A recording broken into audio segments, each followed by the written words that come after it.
पीछे वाला कैसे दिखाएं? बोलियो। Hello student, good morning.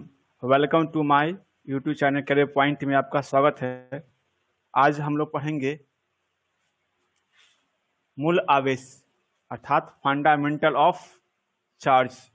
इससे पहले वाला वीडियो में हमने पढ़ा था आवेश के विषय में। आवेश क्या है, आवेश कितने प्रकार के होते हैं, आवेश के कौन कौन से गुण है, वो हम लोग पढ़े थे। अब हम लोग पढ़ेंगे सेकेंड वीडियो में मूल आवेश फंडामेंटल ऑफ चार्ज अर्थात प्रकृति में पाए जाने वाले सबसे जो छोटा आवेश है इसी को हम लोग बोलते हैं मूल आवेश, जिसे हम लोग इलेक्ट्रॉन बोलते हैं। इलेक्ट्रॉन जो होता है सबसे आवेश का छोटा सा इकाई होता है, जिसको हम लोग ई से करते हैं सूचित। अगर आप यहाँ पे मूल आवेश की बात हो रही है तो बोलेंगे कि प्रकृति में पाए जाने वाले सबसे छोटा आवेश को मूल आवेश कहा जाता है। इसका मान होता है E बराबर 1.6 गुने 10 के पावर 6 कूलम होता है तथा अन्य आवेश को मूल आवेश का पूर्ण गुण होता है अर्थात E 2E 3E 4E ऐसी होता है। कहने का अर्थ यह हुआ कि प्रकृति में सबसे जो छोटा जो आवेश होता है वो कौन सा होता है, इलेक्ट्रॉन होता है।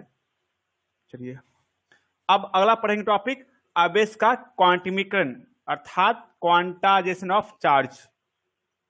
क्वांटाइजेशन ऑफ चार्ज होता क्या है चर्चा करेंगे। सबसे पहले तो बोलेंगे हम लोग जानते हैं किसी भी आवेश को, माना कि ये कोई आवेश है, इस आवेश को हम लोग जो है अनिश्चित में विभाजित नहीं कर सकते हैं।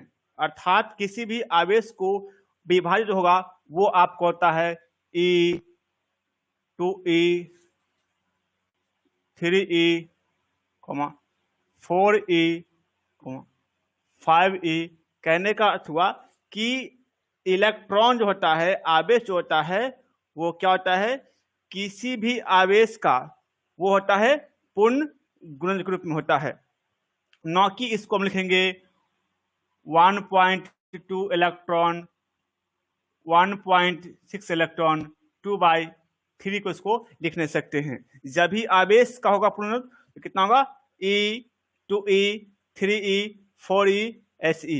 अब इसको हम लिख सकते हैं परिभाषा कि आवेश का क्वांटीकरण क्या होता है। इसको पहले लिखेंगे परिभाषा।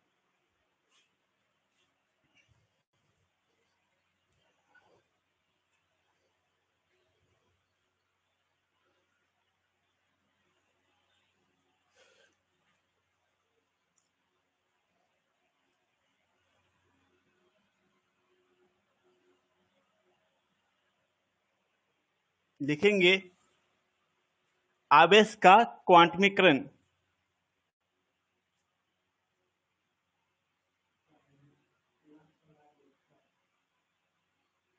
किसी भी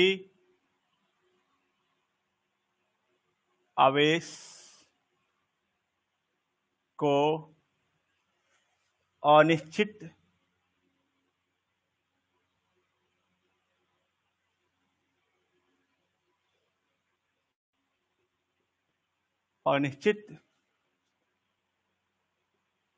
रूप में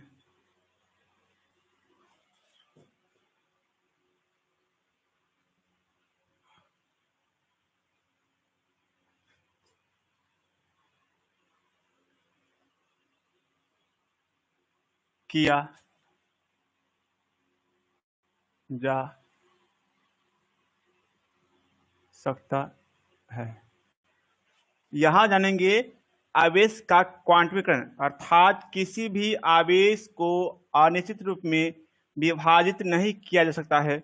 आवेश के इस गुण को हम लोग बोलेंगे आवेश का क्वांटमीकरण अर्थात कहने का अर्थ हुआ किसी भी आवेश को हम लोग छोटे छोटे अत्यंत टुकड़ों में अर्थात उसको दशमलव में तोड़ा नहीं जा सकता है। अर्थात लिखेंगे कि Q बराबर प्लस माइनस NE, ये आपका आवेश का क्वांटमीकरण को Q बराबर लिखते हैं, Q बराबर प्लस माइनस NE, जहां पे देखेंगे जहां N बराबर इलेक्ट्रॉनों की संख्या,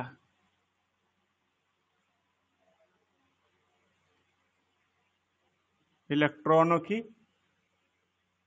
संख्या,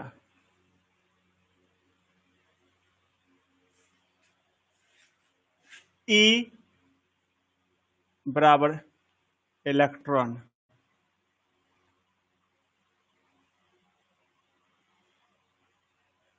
और Q बराबर आवेश। अर्थात कहने का अर्थ हुआ किसी भी वस्तु का जो आवेश होगा वो क्या होता है, इलेक्ट्रॉन का क्या होगा, पूर्ण गुण होगा इलेक्ट्रॉन का। जहां पे मेरा N क्या है, N जो है आपका क्या है, इलेक्ट्रॉनों की संख्या है, और यहाँ पे E क्या है, इलेक्ट्रॉन है, और Q क्या है, आवेश है। कहने का मतलब यह हुआ कि जब भी आवेश का क्वांटीकरण होगा तो वो किस रूप में मिलेगा, Q बराबर प्लस माइनस NE, जहां पे Q आपका आवेश है, N क्या आपका है, इलेक्ट्रॉन की संख्या है, और E क्या आपका है, यहाँ पे E इलेक्ट्रॉन है। चलिए ये समझ गए, इसको नोट कर लीजिए, इसको साफ करते हैं, चलते हैं अगले टॉपिक की ओर।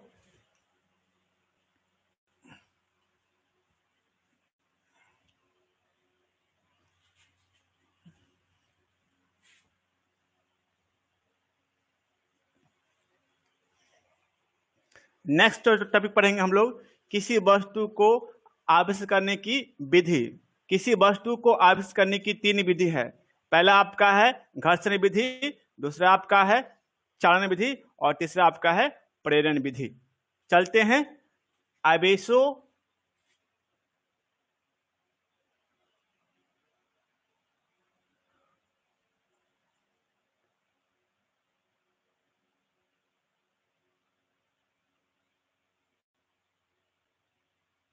आवेशित करने की विधि।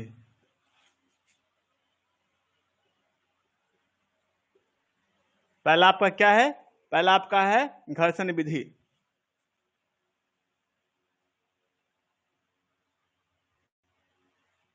घर्षण विधि। दूसरा आपका है चालन विधि। चालन विधि। तीसरा आपका है प्रेरण विधि।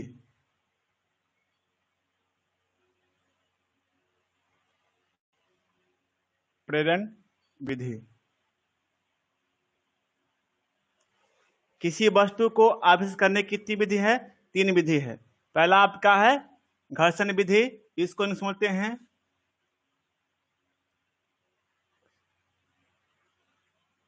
By the friction. दूसरा इसको समझते हैं by the conduction. By the कंडेंशन।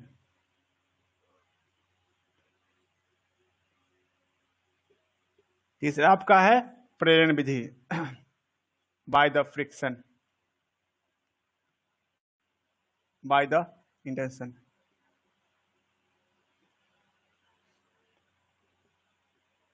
अर्थात किसी वस्तु को आविष्कार करने की कितनी विधि है, 3 विधि है।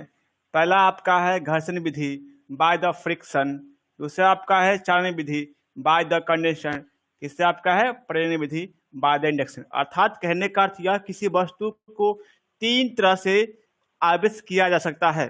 सबसे पहला आपका है घर्षण विधि। चलिए चलते हैं घर्षण विधि की ओर, ये क्या होता है।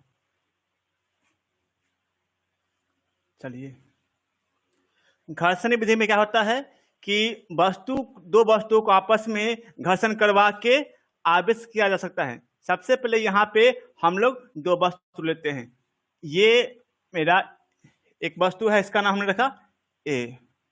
मेरे पास एक और वस्तु है, इसका नाम रख दिया बी। और क्या करेंगे, ये ए और बी को आपस में घर्षण करवाएंगे। ए वस्तु को बी के साथ आपस में घर्षण करवाएंगे। और हम जानते हैं कि जब दो वस्तु को आपस में घर्षण करवाते हैं तो क्या होता है, इलेक्ट्रॉनों का स्थानांतरण होता है। अर्थात इलेक्ट्रॉन जो है एक वस्तु से दूसरे वस्तु में स्थानांतरित हो जाते हैं। यहाँ पे देख रहे हैं कि जब ए और बी को आपस में घर्षण करवाया गया तो ए से देख रहे हैं कि एक से इलेक्ट्रॉन जो है निकल कर कहाँ चला गया, बी पे। अर्थात एक ए से इलेक्ट्रॉन का स्थानांतरण किस में हो गया, बी में। और हम लोग जानते हैं कि इसमें जब ए से इलेक्ट्रॉन कहाँ चला गया, बी में, तो ए में इलेक्ट्रॉन की कमी आ गई और बी में इलेक्ट्रॉन की वृद्धि हो गई। और हम लोग जानते हैं कि यदि इलेक्ट्रॉन की कमी हो रही है तो उस पर कौन सा आवेश आएगा, धन आवेश। और यदि इलेक्ट्रॉन की वृद्धि हो रही है तो उस पर कैसा, उस पर कौन सा आवेश आएगा, ऋण आवेश। यानी कहने का अर्थ है हमने क्या किया, दो वस्तु को आपस में घर्षण करवाया, तो घर्षण के कारण क्या हुआ, दोनों वस्तु पे क्या हुआ, ए का इलेक्ट्रॉन जो है कहाँ चला गया, बी पे। अर्थात ए में से इलेक्ट्रॉन का स्थान किसमें चला गया, बी में। और जब आपस में घर्षण करवाते हैं तो यहाँ पे क्या होता है कि दोनों पे आवेश का परिमाण तो समान होगा लेकिन प्रकृति क्या होगी, विपरीत होगी। अर्थात यहाँ पे ए के पास कौन सा आवेश है, धन आवेश, और बी के पास ऋण आवेश।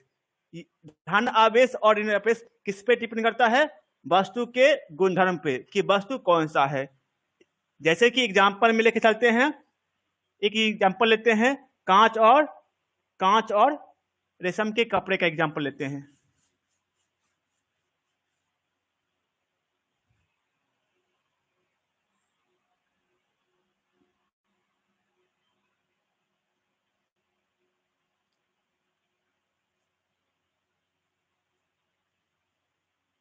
यहां पे हमने दो चीज लिया, एक आपका है कांच का छड़ है,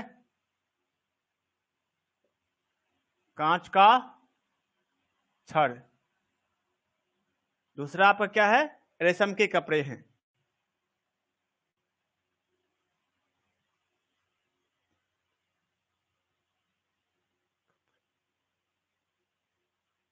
चलिए देखिए, हमने यहाँ पे दो वस्तु लिया, एक क्या लिया, कांच का छड़ लिया है, दूसरा क्या लिया है, रेशम लिया है। अब क्या करेंगे, कांच के छड़ को रेशम से आपस में क्या करवाएंगे, घर्षण करवाएंगे। किससे, कांच के छड़ किससे, रेशम से। तो हमें क्या मिलता है, इसका रिजल्ट क्या मिलता है कि यहाँ पे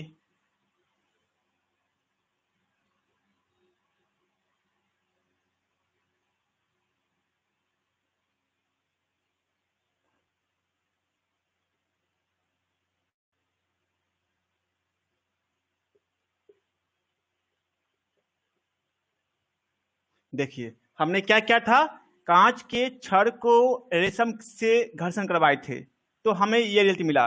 यहाँ पे देख रहे हैं कि जब कांच के छड़ को रेशम के साथ घर्षण करवाया गया तो कांच के छड़ पर से इलेक्ट्रॉन जो है निकलकर कहाँ चला गया, रेशम पे। अर्थात कांच का छड़ जो है इलेक्ट्रॉन को त्याग कर रहा है और यही इलेक्ट्रॉन जो है कहाँ चला गया, रेशम में।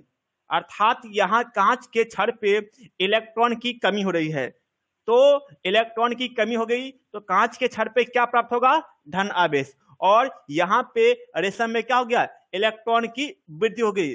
तो रेशम में इलेक्ट्रॉन की वृद्धि हुई तो रेशम पे क्या प्राप्त होगा, वो ऋण आवेश। क्यों, क्योंकि यहाँ पे इलेक्ट्रॉन को कौन ग्रहण कर रहा है, रेशम। अर्थात इसमें क्या हुआ, इलेक्ट्रॉन की वृद्धि हुई, किसमें, रेशम में। चलिए तो इसको पहले लिख लेते हैं, घर्षण विधि को।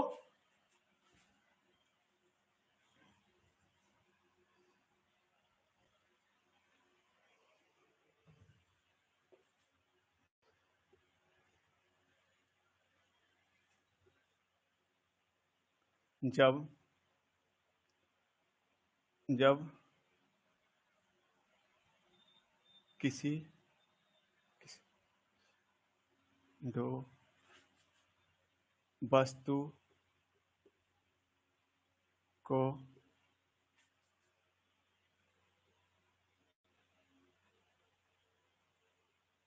आपस में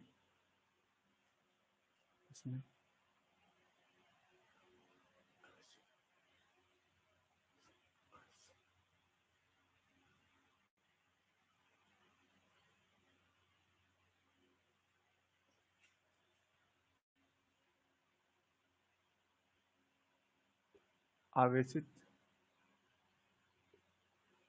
किया जाता है तो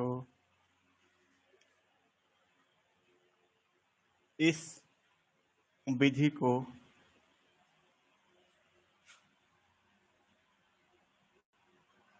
घर्षण विधि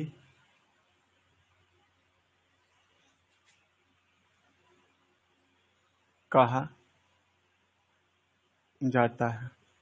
देखिए, इसको लिखने की परिभाषा क्या करता है कि घर्षण विधि, जब किसी दो वस्तुओं को आपस में घर्षण करवाकर आवेश किया जाता है तो इस विधि को हम लोग क्या कहेंगे, घर्षण विधि। फॉर एग्जाम्पल में हमने क्या किया था, कांच के छड़ को किससे घर्षण करवाए थे, रेशम के कपड़े से। तो कांच के छड़ पे हमें क्या प्राप्त हुआ, धन आवेश, और रेशम पे क्या प्राप्त हुआ, ऋण आवेश। क्यों? क्योंकि कांच के छड़ से इलेक्ट्रॉन को क्या हो रहा है, त्याग हो रहा है, और ग्रहण कौन कर रहा है, रेशम। इसलिए कांच के छड़ पे कौन सा प्राप्त होगा, धनावेश प्राप्त होगा। कथी होल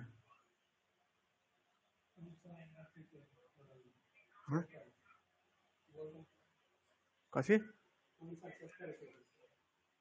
कौन सा चैप्टर, इलेक्ट्रोस्टैटिक्स।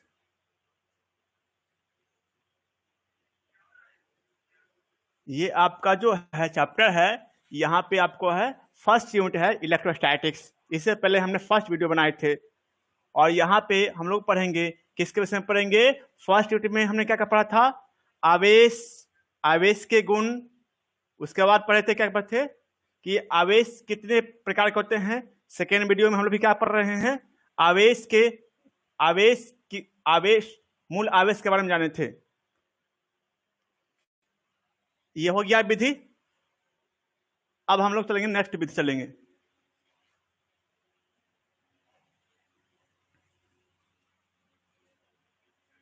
दूसरा आपका है प्रेरण विधि।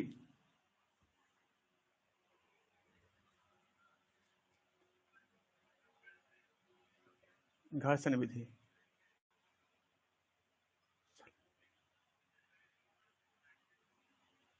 चालन विधि, चालन विधि।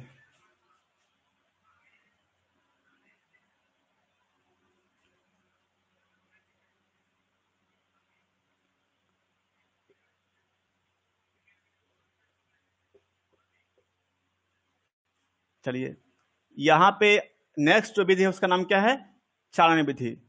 चालन विधि में क्या होता है, जब यहाँ पे क्या करेंगे, हम लोग दो वस्तु को लेंगे। एक वस्तु ने लिया ए और दूसरा ले लिए बी। यहाँ पे ए पे हम लोग चार्ज को दिखाएंगे, प्लस चार्ज को, धनावेश को।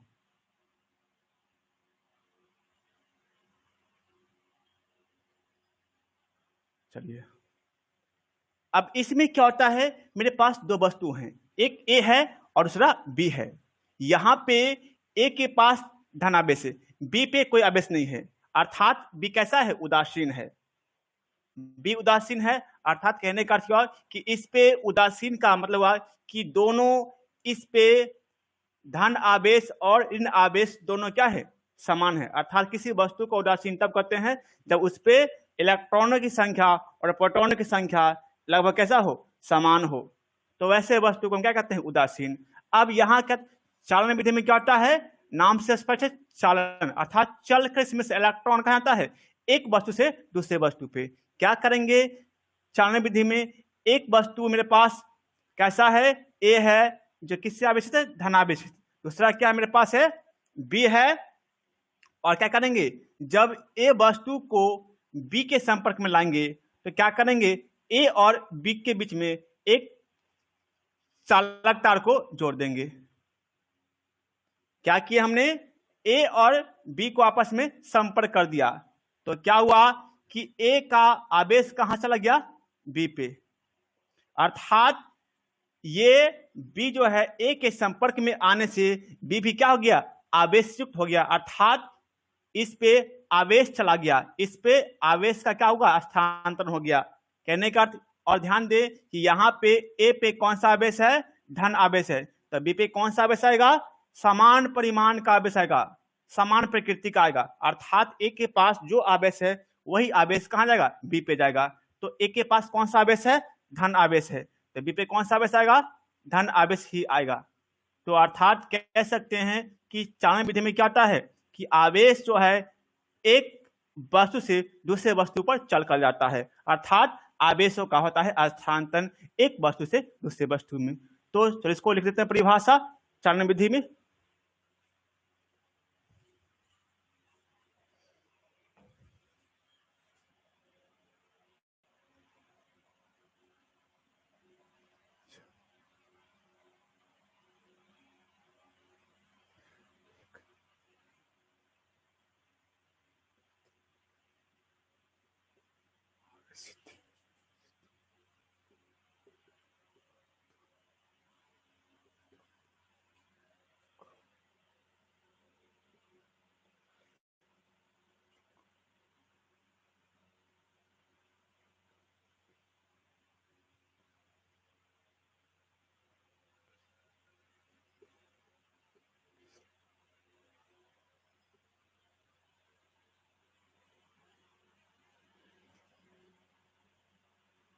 जब एक अवस्थित वस्तु को किसी अनावेशित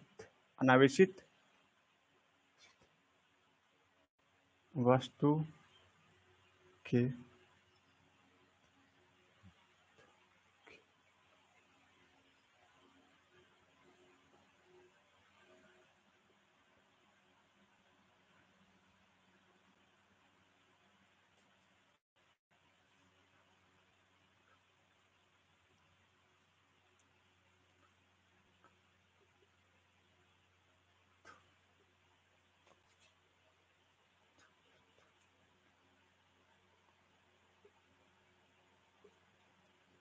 आवेशित किया जाता तो इस विधि को चालन विधि कहा जाता है। देखिए दूसरा मेरा कौन सा विधि है, चालन विधि। इसमें क्या होता है, जब एक आवेशित वस्तु को किसी अनावेशित वस्तु के संपर्क में लाकर वस्तु को आवेशित किया जाता है तो इस विधि को हम बोलते हैं चालन विधि। जैसे कि हमने बताया था, एक वस्तु क्या था, इसके पास आवेश है, कौन सा आवेश है, धन आवेश है। और इसके पास यहाँ पे एक और वस्तु है जिसपे जो कैसा है, उदासीन है, इसके पास कोई आवेश नहीं है। अर्थात अब क्या करेंगे, ए और बी के बीच में एक तार को जोड़ देंगे, अर्थात ए को बी के संपर्क में लाएंगे तो ए भी क्या जाएगा, एक ए द्वारा आवेश किस में चला गया, बी में, तभी भी क्या जाएंगे, आवेशित। और इसी विधि को हम बोलते हैं कौन सा विधि, चालन विधि। नेक्स्ट विधि आपका पढ़ेंगे कौन सा विधि, प्रेरण विधि। इसको नोट कर लेंगे।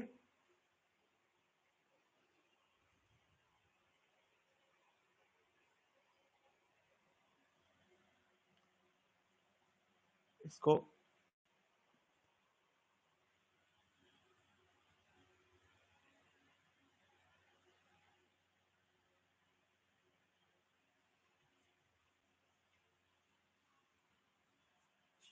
तीसरा विधि आपका है प्रेरण विधि लास्ट है, ठीक है। प्रेरण विधि।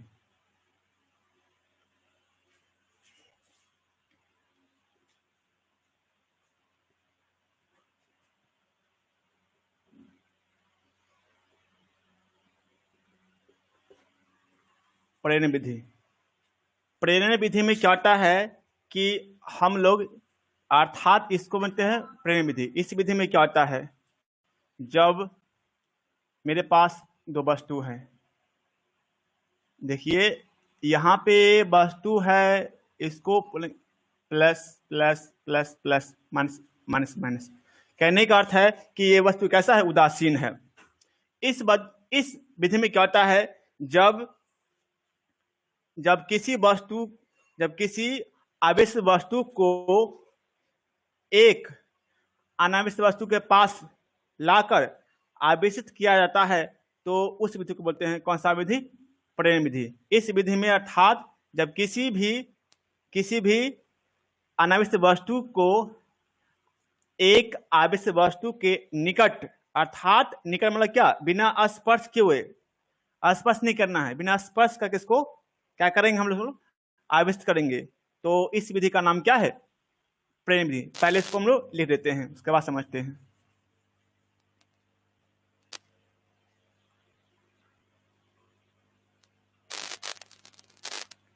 जब किसी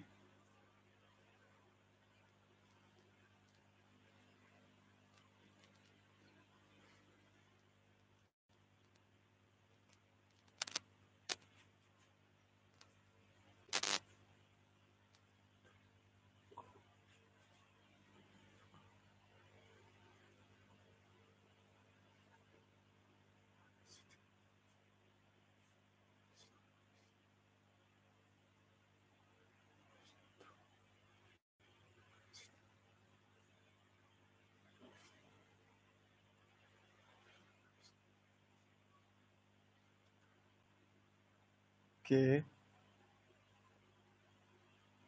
निकट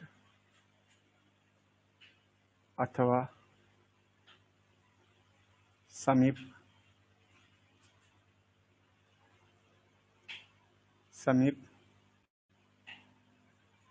लाकर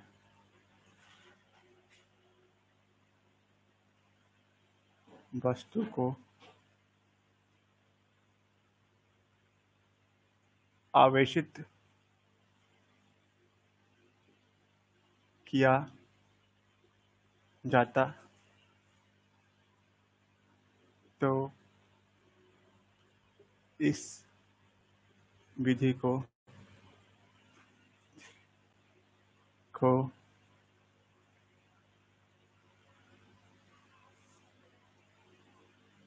प्रेरण विधि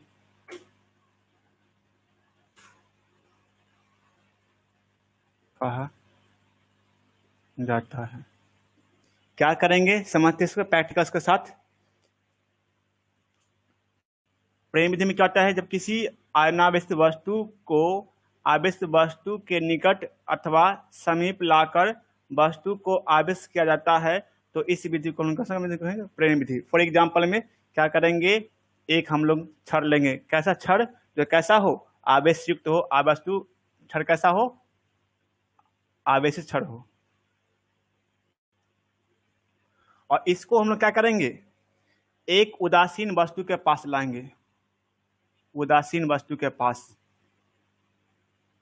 उदासीन मतलब इस पे दोनों चार्ज कैसा हो, नेगेटिव चार्ज और पॉजिटिव चार्ज कैसा हो, दोनों समान हो।